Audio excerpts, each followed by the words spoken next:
Hello everyone, welcome back to Career Launcher Ranchi. Guys, this is going to be the second episode of Venn diagram. In yesterday's lecture, we have discussed the basic concepts of Venn diagram along with the set, or that set was a four-set Venn diagram. Today, we are going to solve a three-set Venn diagram on the same line, which is going to be a easy to moderate level. And in the upcoming lectures, we'll be looking at some previous year questions, previous year LRDI sets based upon Venn diagram. So let's quickly look at today's set.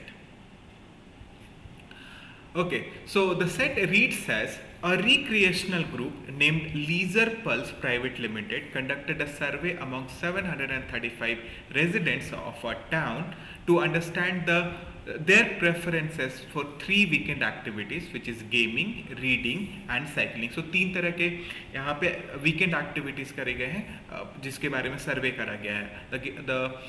The activities are gaming, reading and cycling. And the following data that has been received through that survey, right? एक एक करके सारे statements को देखते हैं, then we'll move ahead, right? Now first, statement number one. Then the number of people who enjoy both gaming and reading is 20% less than those who enjoy both cycling and reading. ठीक है?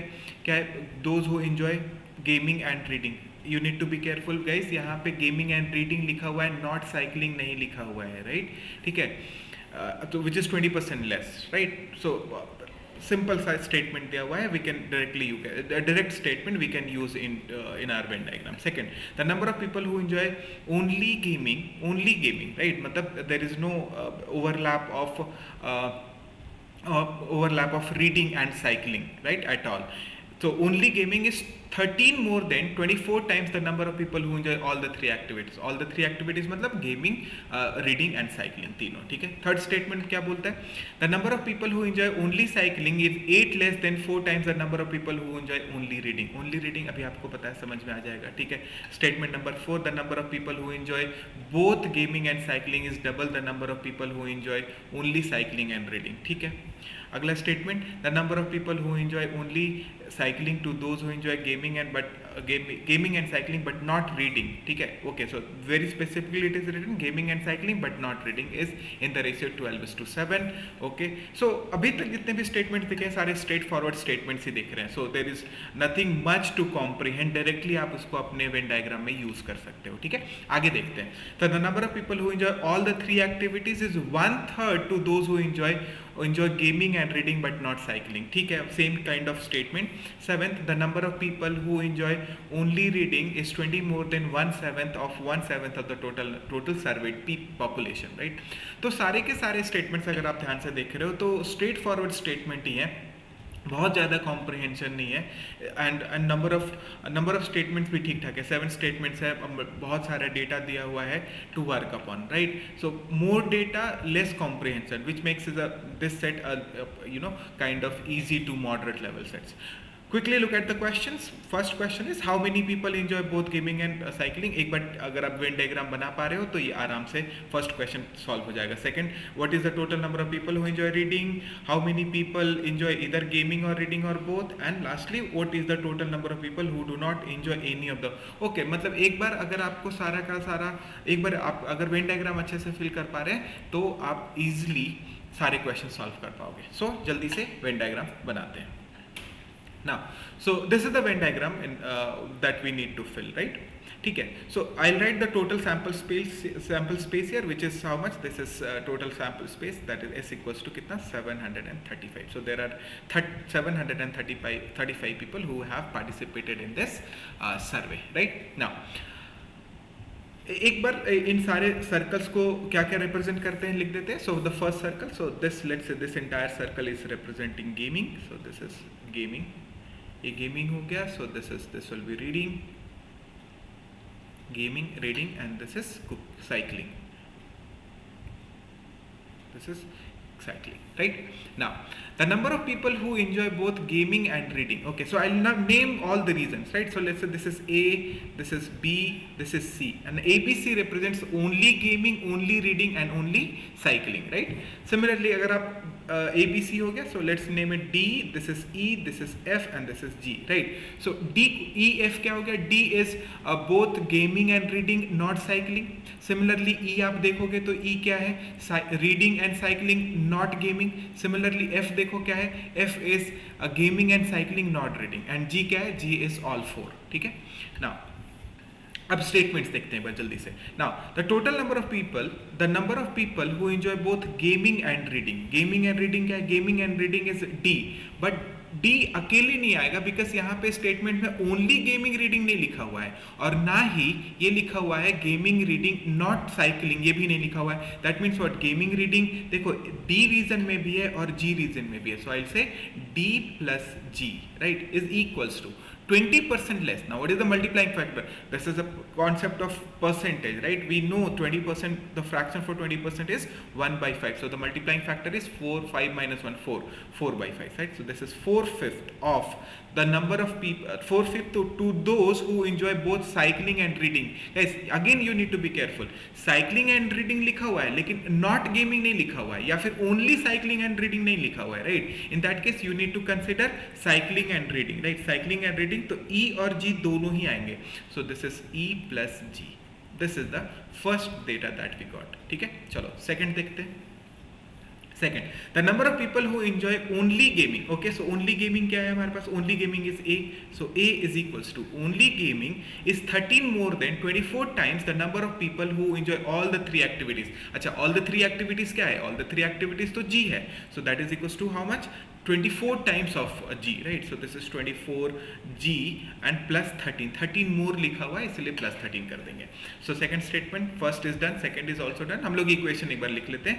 Third, the number of people who enjoy only cycling. Only cycling क्या? अब देखो only cycling तो C है. So third data that we get C.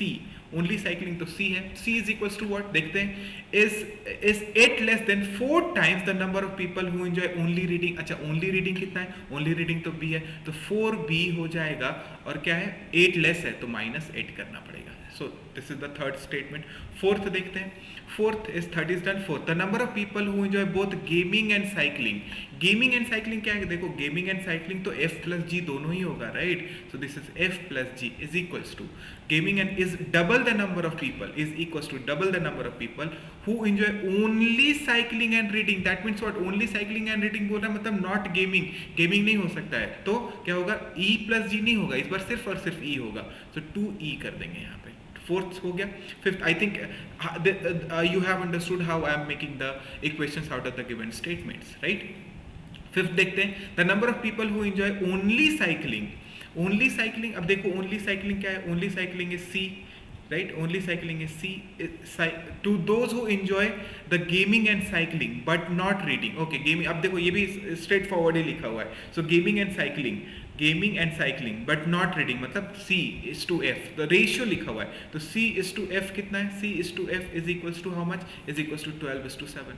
This is 12:7. Okay, लिखो, पढ़ो, देखो यहाँ पे क्या लिखा? Only cycling to those who enjoy gaming and cycling but not reading is in the ratio 12:7. So fifth statement भी देख लिया. सिक्स स्टेटमेंट देखो. The number of people who enjoy all three activities. Okay, all three activities मतलब G, right? G. So यहाँ पे G कर देते हैं. So G is equals to, देखो क्या है? is 1/3 to those who enjoy gaming and reading not cycling. अब gaming and reading not cycling क्या है? Gaming and reading not cycling क्या है? D के बराबर है. So this is G is what? 1/3 of D. So 1/3 of D into D. ठीक है, ये 6 स्टेटमेंट्स हो गए. नाउ लास्ट वन देखो एक बार. The number of people who enjoy only reading. अच्छा, ओनली रीडिंग क्या है? ओनली रीडिंग तो B है. So only reading B. So B is equals to, ठीक है, this is the seventh data that we are getting. So B is equals to 20 more than 1/7 of total survey. Okay, so 1/7 of 1/7 मतलब 1/7 into 1/7 of the total surveyed population. Total survey population कितना है? That is equals to 735 into 735. right, and plus 20 भी करना पड़ेगा. So this is plus 20. So I think the seventh data, अगर आप ध्यान से देखोगे, seventh data is the one where we can start with, ठीक है। यहाँ पे स्ट्रेट फॉरवर्ड दे दिया तो b का डायरेक्ट वैल्यू मिलेगा, देखो 7 से आप इसको काटोगे so this will go by 105 times जाएगा, एंड दिस 7 से काटोगे तो ये 15 टाइम्स जाएगा। 15 and 20 is 35, so b, now we got the value of b का वैल्यू कितना हो गया, this becomes 35। तो you can start, देखो तो पहला स्टेटमेंट जहां से हम लोग स्टार्ट कर सकते थे that is statement number 7, right. Now do we have anything else related to b, b से रिलेटेड कुछ देखो, यस बी से रिलेटेड स्टेटमेंट नंबर 3 है, देखो स्टेटमेंट नंबर 3 में क्या लिखा हुआ है, c is equals to 4b minus 8 that is equals to c is equals to 4 into b, b का वैल्यू कितना है, b का वैल्यू तो 35 है, b is 35, 4 into b minus 8, अब 35 into 4, 35 into 2 is 70, 70 into 2 is 140, 140 minus 8 is 132, right, that is c का value भी मिल गया 132, ये भी मिल गया। तो we have used the statement number 3, statement number 7 भी हो गया। Now think about, now do we have anything related to b and c, अब देखते हैं b एंड c। अच्छा एक चीज देखो, c से रिलेटेड c एंड f मिल रहा है, स्टेटमेंट नंबर 5 यूज कर सकते हैं यहाँ पे। स्टेटमेंट नंबर 5 में देखो c इज टू f कितना है, c is to f is 12 is to 7, that means 12 part is correspond to 132, 12 part correspond to 132, 1 part correspond to 11, 1 part 11 हो जाएगा, तो 7 part कितना हो जाएगा, 77 हो जाएगा, राइट। रेशियोज में ये सारे कॉन्सेप्ट्स आपको क्लास में पढ़ाए गए हैं, how I have done this, ठीक है। So 12 part is 132, so 1 part will be 11 and 7 part will be 72. So f का वैल्यू हम लोगों को कितना मिल गया, this will be 77. So हम लोगों ने फिफ्थ स्टेटमेंट को भी मत कर लिया। Now we have the value related to b, f and c हमारे पास है, ठीक है। अच्छा g का वैल्यू कितना है, 1/3 of d। अगर g का वैल्यू 1/3 of d है, अगर मैं इसको x अज्यूम कर लूँ, लेट्स से g का वैल्यू x है, तो d का वैल्यू कितना हो जाएगा, 3x हो जाएगा, ठीक है, यूज कर लेंगे इसको, ठीक है। तो ये भी हो गया 6 स्टेटमेंट। अच्छा एक चीज और देखो, f प्लस g का वैल्यू कितना है, 2e के बराबर है, okay. So I am writing it here, f statement number 4 लिख रहा हूँ, f प्लस g का वैल्यू 2e के बराबर है। अच्छा f एंड g मिला के कितना आ रहा है, 77 प्लस x है, okay. So 77 plus x is equal to 2e, ठीक है, ये हम लोग यूज कर सकते हैं, ठीक है। नाउ स्टेटमेंट नंबर 4 देखो, सॉरी 1 देखो, स्टेटमेंट नंबर 1 अगर आप देखो तो d प्लस g का वैल्यू कितना है, d प्लस g का value, okay 3x plus x, d plus g is equals to, d plus g कितना है, 4/5 of e plus g, e plus g है। अब d प्लस g कितना है, d plus g 3x plus x कितना हो गया, 4x है, 3x plus x 4x, 4x equals to 4/5 into e plus g, right. 4 से 4 ये कैंसिल हो गया, that means what, e plus g का वैल्यू कितना आ गया, e प्लस g का वैल्यू हमारे पास 5x मिल गया। अब ध्यान से देखना, e plus g is 5x है ना, e प्लस ये दोनों मिला के e प्लस g को मिला के 5x हो रहा है, g तो अकेले खुद ही कितना है, x है। अगर g x है तो इसका मतलब x e कितना होगा, e विल बी 4x, तभी तो कंप्लीट 5x बनेगा। So now I can say e का वैल्यू कितना हो गया, this becomes 4x। I think this is clear to everyone, right? अब आप सोच के देखो, can we put this e equals to 4x, e equals to 4x, क्या हम ये वाले स्टेटमेंट में पुट कर सकते हैं, विच इज 77 प्लस एक्स। तो यहाँ पे पुट कर दो 77 plus x is equals to 2 into e का वैल्यू कितना है, ई का value is 4x, 2 into 4x, right. So 4 into 2 8x minus x, so 7x is equals to 77 मिला, तो x का वैल्यू कितना मिल गया, x विल बिकम्स 11, x का वैल्यू कितना हो गया 11, तो x का value 11, that means what, g I we got the value of g का वैल्यू कितना हो गया, g इज इक्वल्स टू कितना 11 because x we got as 11, so this is 11 and if this is 11, d is equals to 3x and we know x equals to 11, तो d का value कितना हो जाएगा 33, d is equals to 33, ये वाला value भी मिल गया आप लोगों को, देखो। सो दिस बिकम्स कितना, दिस बिकम्स, ये हो गया आपका 33, ठीक है। सो बहुत सारा डेटा मिल गया एक्सेप्ट ए। अब देखो बाकी सारा तो मिल गया ना, all we got all the reason except a. अब ए हम लोगों को पता है, a is equals to 24g plus 13, 24g, so 24 into 11, g का वैल्यू कितना था 11, 11 प्लस कितना 13, so 24 into 10 is 240, 240 plus 24 is 264, 264 plus 13 is equals to कितना 277, तो ये भी आपको मिल गया। सो ए का वैल्यू कितना हो गया 277, दिस इज हाउ, बहुत इजीली आराम से आप कर सकते थे. This is a easy set guys, and gradually will increase the difficulty level as such, right? Now based upon this Venn diagram, let's solve the set, the questions related to this set. First, how many people enjoy both gaming and cycling? Guys again careful, both लिखा है, gaming and cycling.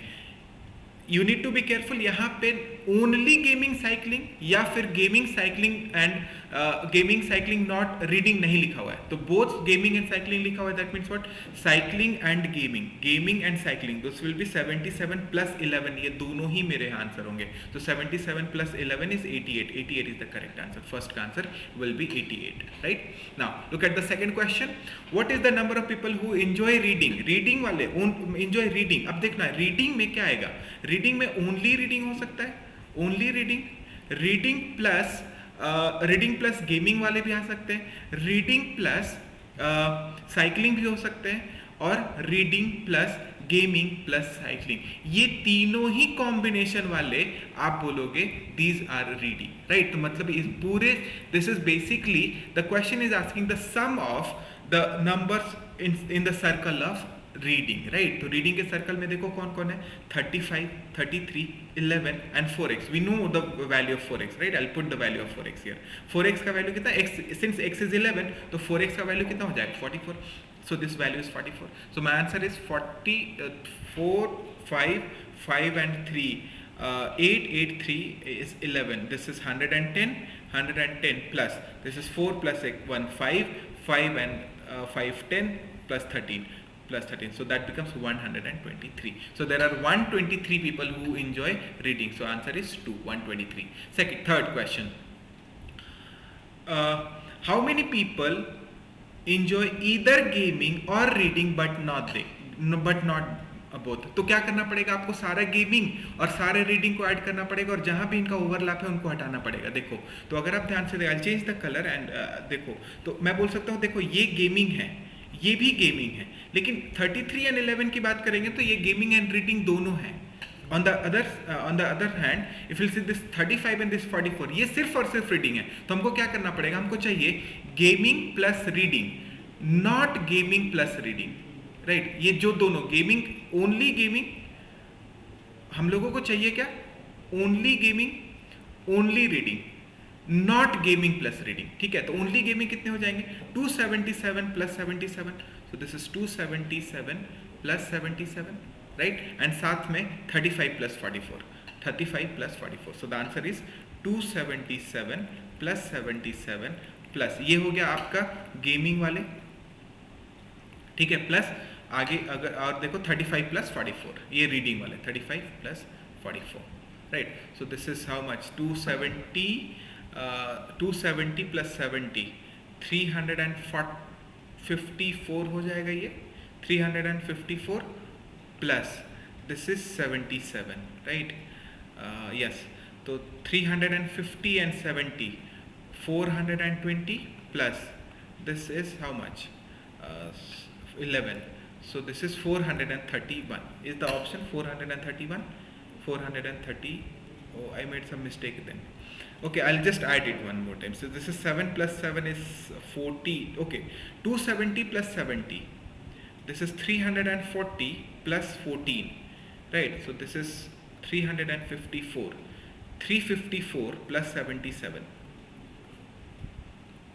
Am I making any mistake? 35 plus 44. Okay, 35 or 44 is not 77. This is 79. This is 79. So 2 was missing, so 2 will be added, so this will become 433, right? So this is 79. So this will become 433. So 433 is the correct answer. I'm sorry. Right. Look at the next question. What is the number of people who do not enjoy any of the 3 weekend series? अब देखो इसके लिए क्या करना पड़ेगा आपको, इसके लिए क्या करना पड़ेगा. Now all those who are represented, all these numbers who are represented here here in the Venn diagram, representing the people who enjoy at least in at least one of this in at least one of the three activities, right? But इनमें से जो अगर और total कितने 735, तो जो लोग इस वेन डायग्राम में नहीं आ रहे हैं, they are not participating, right? So क्या करना पड़ेगा हम लोगों को? So my answer will be 735 minus all those who are represented in the Venn diagram, right? So already हम लोगों ने ऐड कर दिया था, दिस इज 277, दिस इनको ऐड कर चुके थे हम लोग, विच इज 433, राइट? सो यहाँ पे 433 आ चुका था। अब उसमें ऐड करना है 44 प्लस 132 और ऐड करना है 44, सो दिस इज 433, 132 ही है, yes, and then one is remaining which is 11, yes 11, right?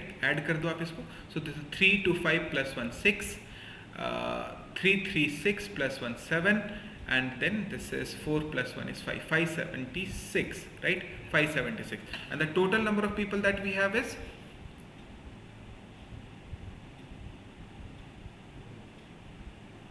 it correct? I think let me check it once.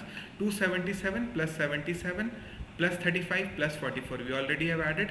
Okay, so 33 more is, because this 11 and 33 must be added, right? So this has to be 33 more plus 33 और add कर दिया, so this will become how much? This is